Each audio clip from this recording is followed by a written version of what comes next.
a lot happening in the NFC West. The Rams went 11-5 last year, had the highest scoring offense, and now they add Aqib Talib and Marcus Peters to that 12th ranked scoring defense. Damian Woody in the house. Good to see you. Good morning. Good morning.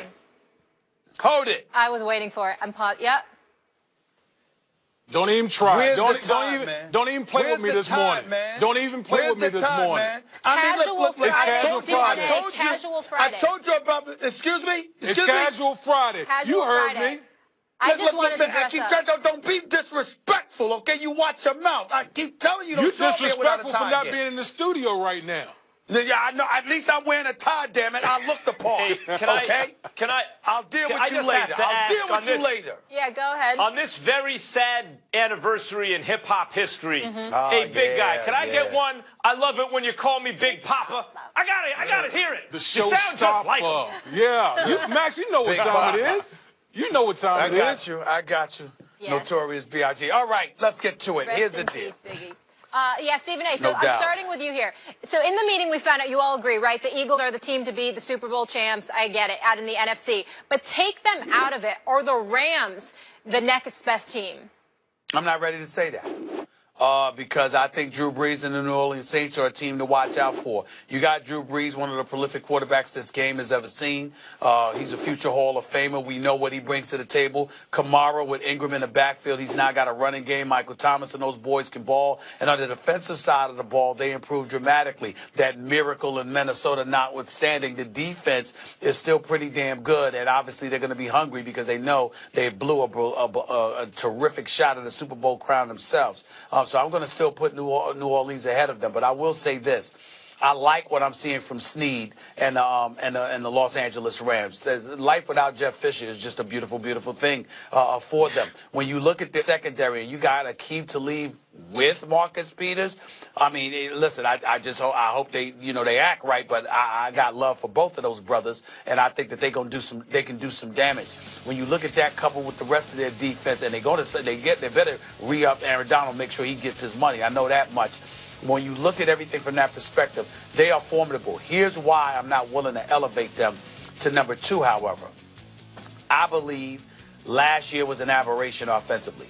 What we saw from Jared Goff, he looked very impressive. But there's more film out on him. Now you know the kind of things that Coach McVay likes to do.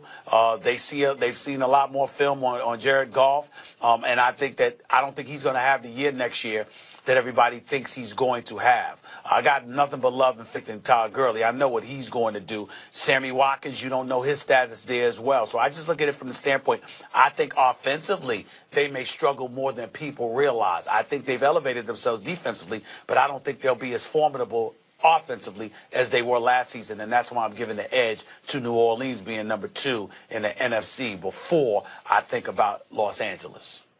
We could also argue Minnesota, but I'll take the Rams as the second best team in the NFC on paper. In fact, they may have already been that last year, but I, like many, looked at quarterback, looked at Jared Goff, looked at the experience, the fact that the Rams had not really been there yet, and then looked at New Orleans and preferred New Orleans and maybe 1 or 2 other teams. But you know what? Now Goff has playoff experience.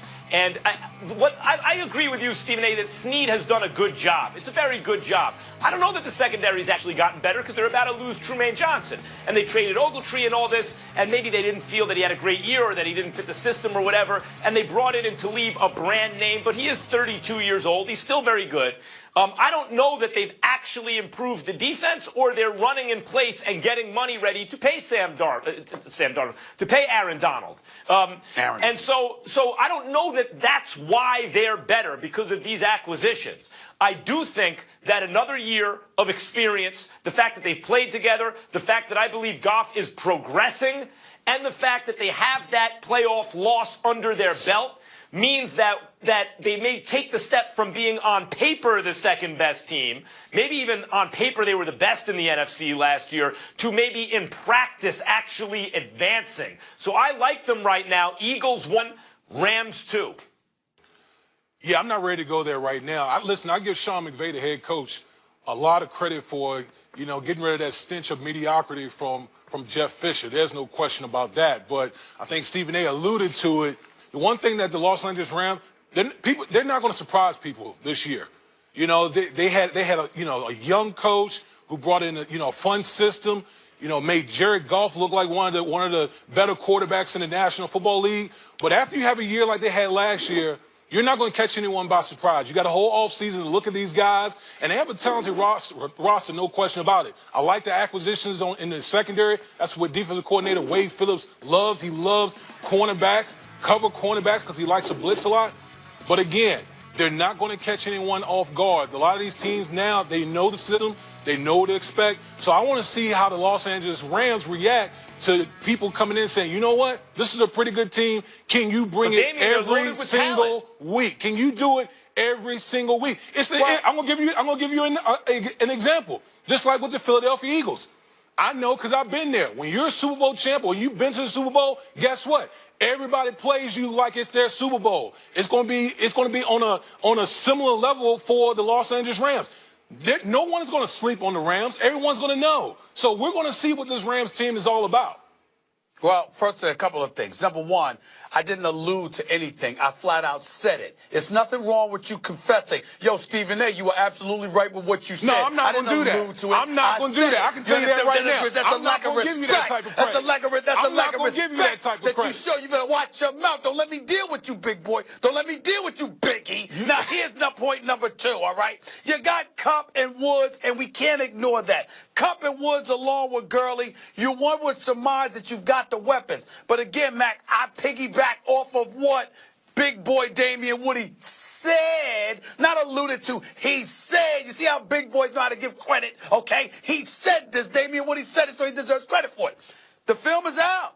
You're not going to surprise anybody. If I'm sitting there and I'm watching the Los Angeles Rams, I'm looking at that playoff game that they lost to Atlanta. I'm looking at that regular season game that they lost to the Philadelphia Eagles. I've got more film on these boys. Defensively, they're going to be better. They were 28th against the run. All right, they were 13th against the pass. They were 19th, defensively overall, 12th in scoring points in scoring defense. And by the way, they were 5th in the league in takeover, so that sort of glossed over some of the deficiencies that they had defensively. But in the end, what it comes down to is that you got to score to win games. And I believe that folks that are looking at Jared Goff, I'm not saying he's a scrub because I knew he wasn't as bad as Fisher made him look, just like he made Nick Foles look bad, Case Keenum look bad, and all this other stuff. I agree. I'm not Goff saying is that not about Wentz. Goff, but I do think that Goff, but I don't think that Goff is as good as everybody is saying he was last season. I don't believe that yet. I think Goff, but Goff is a solid starting quarterback, and I believe he's improving, and he's young, and he's not a bust. You know, he was drafted #1 overall, and right now you can't say he's a bust, and that means he's a good player. Big boy, Damian Woody. I'm going right at what you said. Okay, you said, come at my neck take it from me. You say, hey, take it from me. I've won a Super Bowl, and when you win a Super Bowl, it's that much. Well, let me clarify. You, right? I've won multiple. Yep. So let's get that straight. Sorry. Now, I've never played the game, but I have GM'd Madden back in the day. And I will tell you this. When you win a Super Bowl in Madden, in fact, all the ratings go up. Everything goes up. That's not how it works in real life? No, it doesn't work that way. Yeah, you might have some players, but trust me, that when you become good, you don't surprise anyone. Teams play you differently. Just like when you win the Super Bowl, it gets so much harder that following year that a lot of teams struggle just to make the playoffs. Yeah, and they're weren't sleeping on the Rams. Distant second, as we all know, from the Eagles. Rams allowed a season-high 43 points to the Eagles in Week 14. Couple of things, Molly. Yeah. Couple of things, Molly. When Damian Woody was a rookie, I believe the year was 1999 when he was in the New England That's Patriots. right. Yeah. That's right. I was probably in elementary school. He had one of his rookie initiations where he had to be Biggie in the locker room and stuff like that. He had to perform in front of the. That's why he got that little gangster lean. That's why he got that little gangster lean right now with no tie. Yeah. I guess that's why. But you know what? Molly, see, I'm cool like that. I can pull this off, Stephen A. Because like I told you, when I come on set, this is my set. I can pull this off. And that's why your words always hypnotize me. You look You got a story to tell. I see that, Molly. I see that. You look Love having you. We'll see you on NFL Live a little later when you own that set. There you go. Molly just making you look a little better. That's all. That's what she does for all of us. All right. Coming up, guys, Rick Carlisle has got Mark Cuban.